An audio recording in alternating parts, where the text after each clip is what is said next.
ராஜி ஒரு சவனப் பாட்டில் கொடுங்க. தம்பி என்ன சவனப் பொண்ணாப்பா? அந்த எடுத்துட்டு வரேன் தம்பி. 40 ரூபா கொடுப்பா. வந்து காசு தரேன் கொடுங்க அண்ணாச்சி. தம்பி இதுக்கு முன்னாடி 350 ஒன்று 258 ஒன்று எழுதி வச்சுக்கேன் தம்பி. அவங்க ஃபர்ஸ்ட் பேஜில் கேட்டால் அக்கௌண்ட்டில் போகிறேன்னு சொன்னால் இது வர போடல பார்த்துக்கிட்டு, அதனால தர முடியாது. 40 ரூபா காசு இருக்கா இல்லையா? இருந்தால் மட்டும் வாங்கிட்டு போ தம்பி, கோச்சிக்காத. நீ இன்னைக்கு என்ன நாளும் நடந்தாலும் சரி என்னை ஏமாற்றி வாங்கிட்டா போக முடியாது, புரியுதா? காசு இருந்தால் மட்டும் தான் ஜாமா, இல்லைன்னா கிடையாது.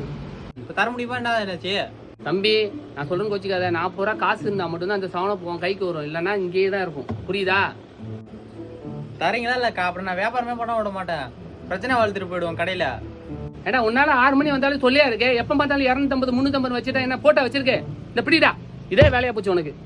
முன்னாடிலாம் தர வேணாம், இந்த ஃபோனை வச்சுக்கோங்க, நான் காசு கொடுத்துட்டு ஃபோனை வாங்கிக்கிறேன்.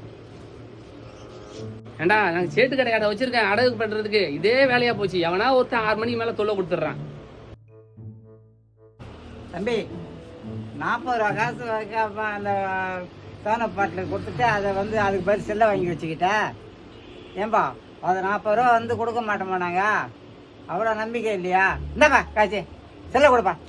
பெரியவரே நான் காசு வந்து சவுனப் பாட்டில் கையில் கொடுத்தேன், அவரே தான் செல்லை வச்சுட்டு போயிட்டாரு. இதெல்லாம் ஒன்றும் சொல்கிறதுக்கு இல்லை, நீங்கள் நல்லவங்களா இருந்தாலும் உங்கள்கிட்ட பொறுமையாக பேசுகிறேன். அவன் வந்து வேறு மாதிரி பேசுவான் இந்த பெரியவரை. இந்த பிடிங்க, அவன் செல்லை ஒன்றும் நான் எடுக்கல, பிடிங்க பெரியவரா. நம்ம வேற கேமரா வச்சுருக்கோம், செல்லை வந்து பெரியவர் அவன்கிட்ட கொடுக்கானா செக் பண்ணணும். அவன் வெளியே தான் நிற்கான், கொடுக்கான மட்டும் கேமராவில் பார்த்து வச்சுக்கலாம். யாராவது சந்தேகப்பட்டு கேட்டால் நம்ம அழகாக அந்த டைமுக்கு அழகாக காட்டலாம்.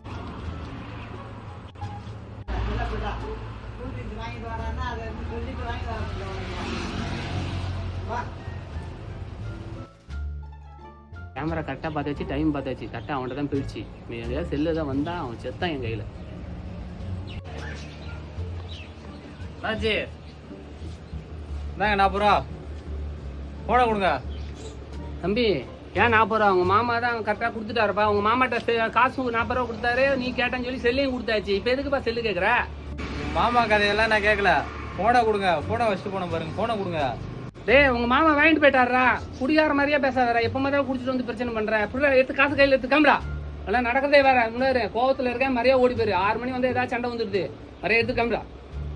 இப்போ எனக்கு தேவை ஃபோனு, ஃபோனை கொடுங்க. இப்பெல்லாம் நடக்கிறதே வேற, இப்போ கடையே இருக்காதீங்க.